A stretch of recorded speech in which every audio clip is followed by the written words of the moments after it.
Several hundred PC hobbyists came to Tokyo's Akihabara Electronics District late Saturday night as Intel kicked off worldwide sales of its new Core i7 processor.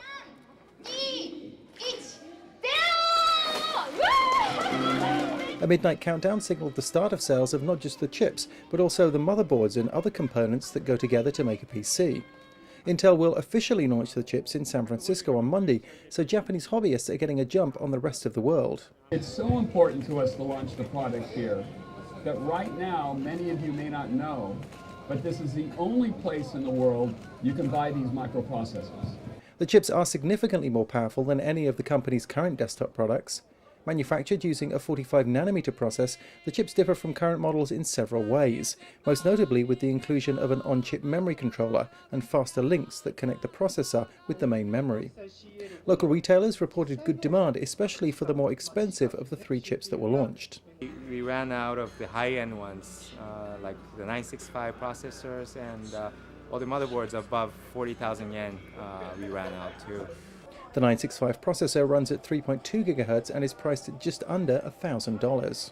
This is a major new architecture for Intel, and being able to launch it here first to the user community that Akihabara supports is a real exciting thing for us to do. One of the features in the new processor I think they're going to be very excited about is the turbo mode. There's also turbo tuning, which allows them to go in for the first time and tune 20 different parameters in order to optimize the performance of the processor.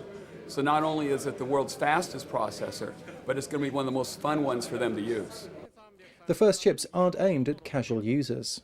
Well, I think initially these processors are going to be aimed at people that are doing multimedia and doing content applications of multimedia, very heavy multitasking opportunities where the 8 threading, the hyper-threading we have comes across and increases performance. And then finally for high-end gaming.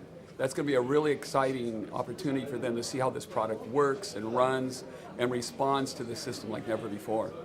The Core i7 launch comes as overall PC demand is weakening around the world and so is being closely watched to see if it stokes demand. Last week, Intel sent stock markets diving with a warning that its fourth quarter revenue will be sharply lower than the company's earlier estimates, and also said that gross margins, a broad measure of the company's profitability, will be lower than expected at 55% instead of the previous estimate of 59%. In Tokyo, this is Martin Williams, IDG News Service.